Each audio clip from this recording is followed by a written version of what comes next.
फिर जाके लड़ा। 96 लोग 66 दिन तक जेल में रहे, खूब लाठियां खाई, खूब अपमान सहा। फिर वहां से वापस आया तो एनआरसी का आंदोलन आ गया, तो एनआरसी का आंदोलन लड़ने के लिए गए। जब मुस्लिम भाइयों को कोई नेता, कोई नहीं, जिस भी नेता को उन्होंने वोट देकर ताकत दी, कोई नेता बोलने को राजी नहीं था। हर आदमी अपनी अपनी चादर तान के पड़ के सो गया और मुसलमान सड़कों पर लाठियां खा रहा था। स्पेशली महिलाएं, बहनें, माएं आंदोलन करने सड़कों बैठी थी। रोज सरकार के सारे पे पुलिस और गुंडे रोज उनको अपमानित करते थे। मैंने इस जुल्म के खिलाफ, क्योंकि जो मैंने सीखा अपने गुरु और संतों महापुरुषों से कि अन्याय करने वाले से अन्याय सहने वाला ज्यादा दोषी होता है, तो मैंने उस लड़ाई को अपने साथियों के साथ लड़ने का काम किया। इसकी कीमत भी चुकानी पड़ी। 29 दिन तक जेल में रहा, खूब जुल्म हुआ, नखून खींच लिए पैर के, दांत तोड़ दिए, रीढ़ की हड्डी में गैप कर दिया 7 mm का।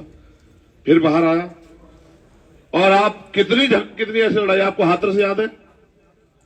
जब हाथरस की बेटी को अपमानित करके और फिर उसकी लाश को भी कचरे की तरह जला दिया, तब चंद्रशेखर आजाद पहले गाड़ी से, फिर बस से, फिर मोटरसाइकिल पर किस तरह से वहां पहुंचा और उस परिवार के आंसू पोंछने का काम किया, उस आवाज को उठाने का काम किया। अभी मैं आज चुनाव की तैयारी में था तो औरैया से खबर आई, एक लड़के ने, 12 साल के बच्चे ने एक वीडियो जारी की उसकी अपनी मम्मी के साथ कि भैया मामा मेरे पिताजी को मार दिया, मेरे दादाजी को मार दिया, मेरी दादी को मार दिया, हमें भी मार देंगे, आप आ जाओ। तो मैं चुनाव का लालची होता तो यही रह जाता, लेकिन मैं अगले दिन वहां फिर कानपुर जाने का काम मैंने किया, उनको विश्वास दिलाने का कि आप चिंता मत करो, चंद्रशेखर आप अभी है। वहां अधिकारियों से जाकर उनके लिए लड़के, उनके 3 बच्चे हैं, उनके 2 बच्चों के लिए जब तक वो बालिग न हो जाए उनकी पढ़ाई की व्यवस्था, 2,500 रुपए महीना, उस बहन की पेंशन, उनके लिए हथियार का लाइसेंस, आर्म्स लाइसेंस की, भाई उनके साथ दोबारा कोई अपराध ना हो तो उनके पास अपनी सुरक्षा के लिए हथियार होना चाहिए। और जो कंपनसेशन का पैसा और जो भी मैं उनके लिए करा सकता था, पक्के मकान की व्यवस्था, वो सब कराने का काम करा। फिर यहां फिर यही रामपुर के पास मिलक में बाबा साहब का बोर्ड लगाने पे सीधी गोली मार के सोमेश नाम के एक 17 साल के बच्चे की हत्या कर दी। अब उसकी मां रो रही थी, उससे खून में उसको लिपट के, जिस मां ने पैदा किया उसको पता है ना, देखो आप भी मां है, 9 महीने बच्चे को पेट में रखती है, एक 100 ग्राम वजन नहीं उठा सकते आप अपने वजन से अलग, लेकिन वो 9 महीने पेट में रखती है बच्चे को और पालती है और खुद गीले में लेटती है, उसको सूखे में लुटाती है। वो रात में कई बार उठता है, वो सो भी नहीं पाती, भूखी प्यासी रहकर उसको पालती है। उस 17 साल के बच्चे को, पढ़े लिखे बच्चे को 10वीं का पेपर देगा, पुलिस ने गोली मार दी। और क्यों मारी? कि उन्होंने वहां बाबा साहब का बोर्ड लगा दिया था। ये उत्तर प्रदेश की भाजपा सरकार।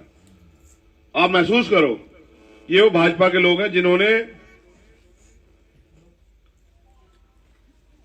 जिंदा रहते बाबा साहब अम्बेडकर की शव यात्रा निकाली थी। जनसंघ के लोग, आरएसएस के लोग, याद करो, जीवित थे बाबा साहब, इन्होंने उनका विरोध किया, शव यात्रा निकाल के उनको अपमानित किया। आज भाजपा के बैनर पे बड़े बड़े फोटो आपको मिलेंगे बाबा साहब अम्बेडकर के। तो ये कहेंगे हम बाबा साहब को बहुत मानते हैं, लेकिन बाबा साहब की तो नहीं मानते। बाबा साहब को तो इसलिए मानते हैं क्योंकि वो इस देश में बिना संविधान कुछ नहीं, और संविधान उन्होंने लिखा है, तो ये तो हर आदमी की मजबूरी है उनको मानना। दिल से कौन मानता है उनको? दिल से तो जो यही लोग ताकत में थे, तो जब बाबा साहब पढ़ने जाते थे स्कूल के बाहर बिठाते थे उन्हें, और मटकी छूने भी नहीं देते थे, मटकी से पानी ऐसे पिलाते जैसे चपरासी नहीं आता, प्यासे मर जाते थे बाबा साहब, गला रौंद के जाते थे घर में। ये इसी देश में हमारे महापुरुषों के साथ हुआ। तो जैसा मैंने कहा आपसे कि चुनाव का भी नहीं पता था। क्यों नहीं पता था? कि जेल मुकदमे तो ठीक है, लेकिन अभी 6 महीने पहले मेरे ऊपर 4 गोली चली। आप सब लोगों ने देखी होगी कि किस तरह से बिल्कुल बराबर में लगा के मुझे 4 गोली मारी गई, और एक गोली मेरी पीठ को चीरते हुए निकल गई, तब भी मैं बच गया। ये इस बात का उदाहरण था कि अगर कोई ईमानदारी से अपने दिल में कोई आग लेके काम करता है तो महापुरुषों का आशीर्वाद उस पर होता है, माओ बहनों का आशीर्वाद उस पर होता है, बहुत सारी दुआएं प्रार्थना होती है। तो उसके बाद भी डर के नहीं बैठा, उसके बाद फिर मैदान में आया और हमेशा लड़ रहा हूं। मुझे पता है मौत एक दिन आएगी, लेकिन आप बताओ मेरे जिंदा रहने का फायदा क्या अगर मैं आपके दुख तकलीफें दूर नहीं कर सकता, अगर मैं अपनी माओं के आंसू नहीं पूछ सकता, इनकी गरीबी बेबसी खत्म नहीं कर सकता, अपनी बहनों को सम्मान की जिंदगी नहीं दिला सकता, अपने भाइयों को रोजगार नहीं दिला सकता, आपके क्षेत्र में काम नहीं कर पाए, मेरा क्या फायदा? क्या मैं सिर्फ तब के लिए हूं कि जब अन्याय हो जाए मैं न्याय दिलाना चाहूं? अरे एक बार मुझे ताकत देके देखो, अन्याय करने वाले की अगर टांगे ना कांप जाए तब मुझे बताना। अभी तो मुझे जाना पड़ता है कि भाई जुल्म हो गया, जाओ न्याय दिलाओ। जिस दिन चंद्रशेखर आजाद ताकत में होगा तो किसी दलित, पिछड़े, किसान, मुसलमान, नौजवान, किसी महिला पे अन्य अत्याचार करने से पहले 1000 बार सोचेगा आदमी कि क्या होगा। ये तो राजनीतिक ताकत है।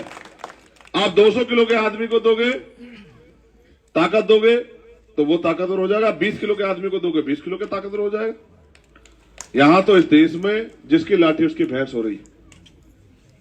किसी का धार्मिक स्थल कब्जा लो, किसी की जमीन कब्जा लो, किसी की खेती कब्जा लो, किसी का पढ़ा लिखा बच्चा उस पर झूठे मुकदमे लगवा दो, किसी को जेल भेज दो। तमाम तरह से हमें इस देश में भूखे प्यासे कि रविदास मानुष करी बसन्नु सुकर है दो ठाव, एक सु स्वराज माही दूसर मरगट गांव। कि अगर सुख शांति का जीवन जीना है तो अपना राज लाओ। अगर सुख शांति का जीवन चाहिए तो क्या जीते जी राज में मिलेगा, अन्य तो फिर मरने के बाद शमशान घाट में कब्रिस्तान में मिलेगा। 600 साल पहले। लेकिन आपको नहीं समझ आई, आपको नहीं समझ में आई। आप मेहनत मजदूरी तो करते हो, 6-6, 8-8 घंटे पसीना तो बहाते हो, 12-12 घंटे मेहनत मजदूरी तो करते हो, लेकिन राजकाज लाने का जब बात आते है तो आप मुंह फेर लेते हो। आपको लगता है राजकाज तो बहुत छोटी चीज है। राजकाज ही तो बड़ी चीज है। जिनके पास राजकाज होता है उनकी बहन बेटियों की तरफ थोड़ा कोई आंख उठा के देख सकता है। जिन पर राजकाज होता है उनकी बहन बेटियां थोड़ा मीटिंगों में नीचे बैठती हैं। अगर हम पे राजकाज होता तो यहां सारे अधिकारी लाइन लगा के खड़े होते और हम इस गांव में आते तो बढ़िया बढ़िया कुर्सियों पे, सोफों पे हमारी माए बहनें बैठी होती और बढ़िया बढ़िया लाइट वाइट की व्यवस्था लगा के यहाँ इंतजाम हो रहा होता। अभी हम पे राजकाज ही तो नहीं है, तभी तो आप नीचे बैठे हो। अभी हम पे राजकाज नहीं है। सतगुरु जी ने क्या कहा कि ऐसा चाहूं राज में जहां मिले सबन्नुवन और छोटे बड़े सब संबसे। रविदास रहे पर्सन की राज ऐसा होना चाहिए जहां कोई छोटा बड़ा ना हो, जहां कोई ऊंच नीच ना हो, जहां कोई भेदभाव ना हो, कोई गरीब ना हो बहुत, कोई अमीर ना हो बहुत, हर आदमी बराबर हो। किसी को खाने के लिए अन्न की, तन ढकने के लिए कपड़े की, सर ढकने के लिए छत की दिक्कत ना हो, पीने के लिए साफ पानी की दिक्कत ना हो, किसी बहन बेटी का अपमान ना हो, किसी की हत्या ना हो, किसी का चोरी ना हो, डकैती ना हो, लूट मार ना हो। और उस राज को उन्होंने नाम दिया बेगमपुरा राज। कौन सा राज?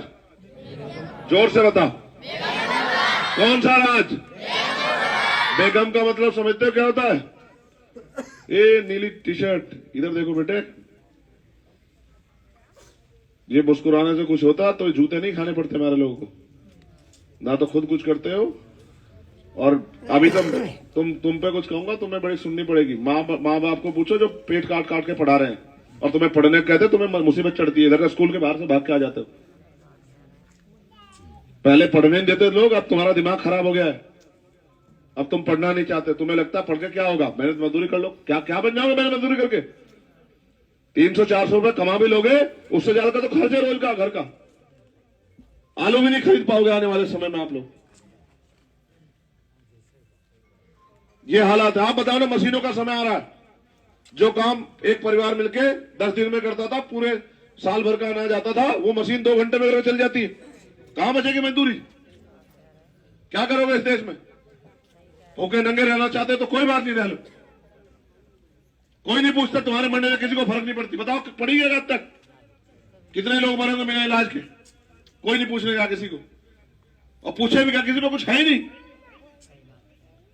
कौन है आपके ऐसा धन्ना सेठ करोड़पति जो किसी गरीब की बेटी की शादी हो तो उसको कह दे कि भाई 2-4 लाख रुपए की मदद मैं कर रहा हूं? कौन है ऐसा? क्योंकि हैसियत ही नहीं हमारी, नाम पे है। किसी के इलाज की जरूरत पड़ जाए, वो किसी की तरफ देखे तो पहले आदमी मुंह चुराने लग जाता है कि भाई कहां से दूंगा। भाई आप मेरी बात को बहुत जिम्मेदार समझ लो। इस देश में जिसके पास राजकाज होता है उसे किसी के आगे हाथ फैलाने की जरूरत नहीं पड़ती। और राजकाज लोकतंत्र में वोट से आता है। पहले राजकाज आता तलवारों के दम पे, बंदूकें चलती थी, एक सेना इधर खड़ी होती, एक सेना इधर, और एक सेना पूरी खत्म होती थी, तब जाकर राज बदलता था। हजारों लोग मरते थे। अब बाबा साहब अम्बेडकर ने मेरे जैसे इन बच्चों जैसे 4-4 बच्चे कुर्बान करके हमारे अंगूठे में ताकत दी कि जाओ राजकाज ले लो। और बाबा साहब समझाते समझाते चले गए, हम लोग नहीं माने। फिर काशीराम साहब ने नौकरी छोड़ के मैं समझाया, गांव गांव गली गली जाकर समझाया। जब वो समझाने आते तो हमारे लोग उस समय कांग्रेस से जुड़े हुए थे, तो वो उनको कहते कि ये काशीराम जो है हमें गलत रास्ते पे ले जा रहा है। लेकिन धीरे धीरे काशीराम साहब की बात लोगों को समझ में आई कि मान्यवर काशीराम साहब जिस रास्ते पे ले जाना चाहते हैं उसी से मुक्ति होगी, उसी से गरीबी दूर होगी, उसी से सुख शांति आएगी। तो उनका साथ समाज खड़ा हुआ तो बात आगे बढ़ी, लेकिन 2006 में वो भी चले गए, फिर समझाने काम फिर बंद हो गया। तो ऐसा थोड़ा है कि 2006 से हमारे पास इतनी सुख सुविधा है कि हमें किसी की जरूरत ही नहीं। आज बताओ, मैं तो अभी आया ना अंधेरे में, मैं शर्त लगाता हूं दलित समाज के, पिछड़े वर्ग के, अति पिछड़े वर्ग के 80% घर ऐसे होंगे जिनमें प्लास्टर नहीं होगा। आप चेक कर लेना सुबह जाके। मैं तो नहीं आया से पहले आपके गांव में, नहीं आया ना, आज भी रात को आया ना, अपना काम करता फोन से यही करता ना, क्योंकि काम बहुत है। लेकिन मैं बता रहा हूं, मैं देश भर में जाता हूं, मैं देखता हूं पहनने के लिए कपड़े नहीं है, खाने के लिए भोजन नहीं है, पीने के लिए साफ पानी। बताओ ईमानदार से हाथ उठा के, कितने घरों में आरओ लग रहे हैं पीने के लिए साफ पानी के? जरा हाथ उठा के बता। फिर तो आप, अच्छा, आपसे अच्छा जिंदगी तो यहाँ अमीरों के जानवर जी रहे। अमीर अगर कुत्ता पालता है तो उसके लिए बढ़िया ऐसा बिस्तरा बनाएगा, उसके खाने के लिए बाजार से अच्छे अच्छे साधन लाएगा, खाने के सामान लाएगा, पीने के लिए दूध की व्यवस्था करेगा, बीमार हो जाएगा डॉक्टर के यहाँ लेके जाएगा, अगर गर्मी होगी तो एसी लगा देगा, और अगर सर्दी होगी तो हीटर लगा देगा। आपके लिए कौन क्या लगाता है? आप सड़क पे मरो या कहीं कहीं मरो, किसी को कोई फर्क नहीं पड़ता। भाई मैं आपसे कहने आया हूं, मैं आपको इस गरीबी तकलीफ में आपको परेशानी में ज्यादा दिन नहीं देख सकता। क्या तो मैं नहीं रहूंगा,